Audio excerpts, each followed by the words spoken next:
We're in Devon this week, going to a small village in the middle of nowhere, so join us on the road.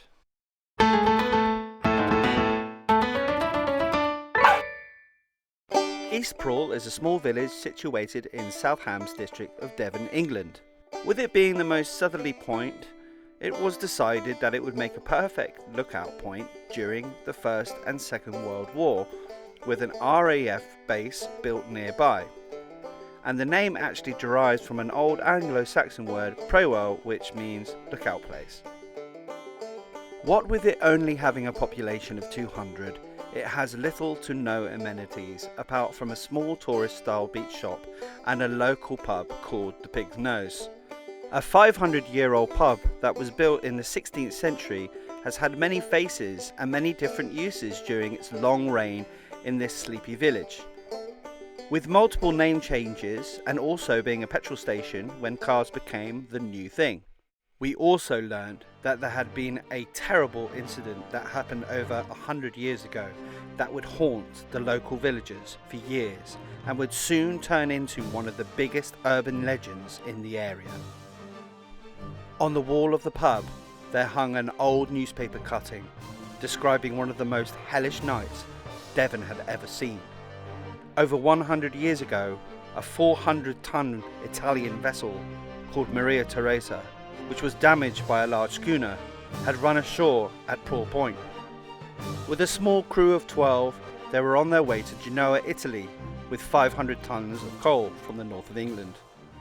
The brig was a total wreck, and after landing, the crew went to the Pig's Nose, which was called the Union Inn at the time, where they went to bed around 9 o'clock. At around 2 a.m. that night, the landlord heard a disturbance in a room which had been allotted to 7 of the men. As soon as he opened the door, a man armed with a knife rushed at him. The landlord quickly closed and fastened the door, which was violently attacked by the sailor, who yelled and shouted and tried to break it open. After leaving a servant at the door, the landlord left for the Coast Guard station for help. Meanwhile, the other sailors were left in the locked room with the madman, screaming and shouting while they were cut and stabbed by the maddened crewmate. After a couple of townsmen got together, they returned to the door, demanding that he surrender immediately. Instead of doing so, he sprang at one of them and stabbed him in several places. There was a fierce struggle on the landing, and both men rolled down the stairs together, the sailor eventually freeing himself and rushing out of the house. The sailor, now free, started attacking everyone he came across, including women, who once sustained such a bad injury to her hand, she was never able to use it again. Fortunately, the mad sailor was then surrounded by local men brandishing cutlasses. Yes, this was that long ago they were running around with large swords. One local, who was targeted by the sailor brandishing a sword, struck him on the head with his cutlass. The Italian fell dead at his feet. The body was taken back to the pub to await an inquest, while the rest of the crew appeared quiet, peaceful men, were sent to Dartmouth. They had been very much afraid of the dead man, whose violent temper kept them in a constant state of terror. The weapon, which was very similar to a butcher's pig-killing knife, had been 6 inches long, but fortunately it was of inferior material. Had it been good steel, the results would have been much more severe than they were. Well, after that pretty morbid story, let's get back to the adventure. So we decided to go on a nice hike down to the coastline and see what we could find, and my god, the views were incredible. Have a look.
War II bunker.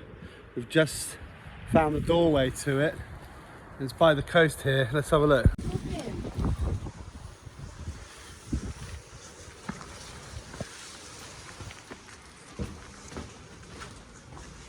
Wow. So here it is behind us. We were told that this is a lookout point. Very interesting, really cool. Kind of creepy though. We just found another one. This one's even bigger. We saw that the weather was changing and it does so quickly up here, so we decided to go back up the hill towards the village. As we were walking through this beautiful farmland, through this wheat field, we were just struck by how beautiful this area was, how secluded it was from the world, as it took almost half an hour from one of the main roads to East Prawle. It was definitely really something special, and we were reminiscing about our time in London and how stressful and how busy and loud that life is, and how much we were enjoying just slowing down a little bit and enjoying the small things in nature. So we were right, the weather did roll in, as you can see, and we thought, what should we do? Pub?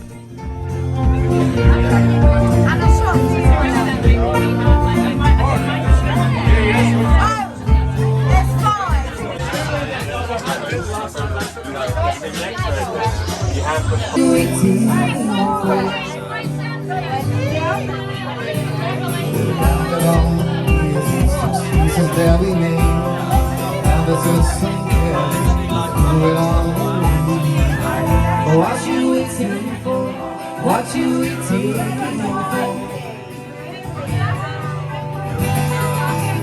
What you waiting for? What you waiting for?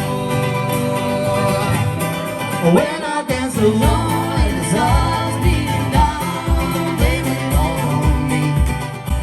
We were actually really impressed with the vibe later on in the evening. The place was absolutely rammed and they had a great band from Cornwall. It was a fantastic way to spend a Friday, and also we were celebrating Deb's birthday. Oh yeah, and local ales? Yes please. Let's go! Oh no, it's got like 2 little bedrooms and it's got, in a couple of months it's going to have a hot tub. It's going to have a hot tub. Come on. Take some free, let's go!